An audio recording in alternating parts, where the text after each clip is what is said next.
The Dakota is the most haunted apartment building in New York City. The Dakota, where John Lennon once lived and was eventually slain outside of, is reportedly haunted. Lennon himself claimed to have seen the ghostly figure of a woman wandering down the halls crying, later referring to her as the Crying Lady. He also claimed to have seen a UFO outside his window while living there. Years after Lennon passed, he decided to make another visit to the Dakota, as Yoko Ono claimed to have seen his ghost at the piano. He spoke to her, "Don't be afraid. I am still with you." Musician Joey Harrow and writer Amanda Moores both claimed to have seen John Lennon's ghost at the Dakota as well. He was hanging out near the entrance surrounded by an eerie light. A mysterious little girl has also been spotted playing with a ball, and a 10-year-old boy in a Buster Brown suit is known to appear on occasion. In their apartment on the third floor of the Dakota, Frederick and Suzanne Weinstein claimed that their rugs and chairs slid on their own and phantom footsteps could be heard.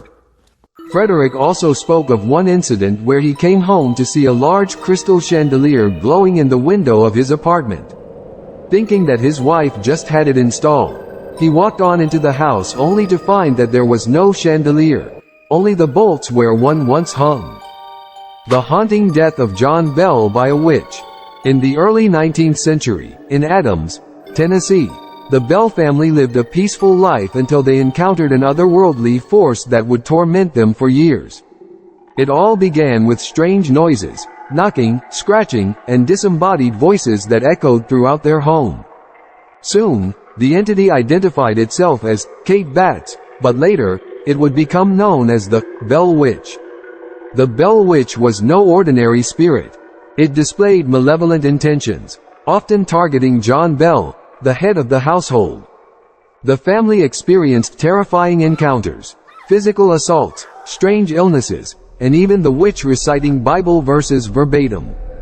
The Bell Witch's reign of terror reached its climax with the tragic death of John Bell in 1820. It is said that he was poisoned by the witch, and his suffering was unbearable.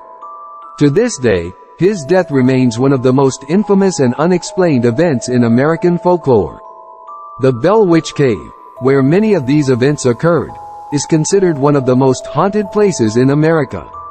Visitors have reported hearing eerie voices and witnessing inexplicable phenomena. The legend of the Bell Witch endures, reminding us of the unexplained mysteries that still haunt our world.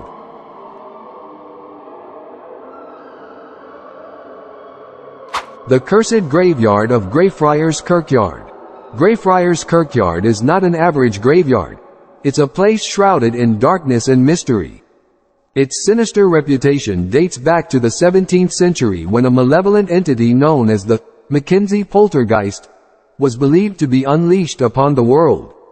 Enter Sir George Mackenzie, a merciless judge who became notorious for his harsh persecution of religious dissidents during the Scottish Covenanters era. His heartless actions earned him the nickname, Bluety Mackenzie, Bloody Mackenzie. Legend has it that after Sir George Mackenzie's death in 1691, he was buried in Greyfriars Kirkyard. His mausoleum became ground zero for paranormal activity. Visitors reported being scratched, bitten, and pushed by an unseen force when they ventured near his tomb.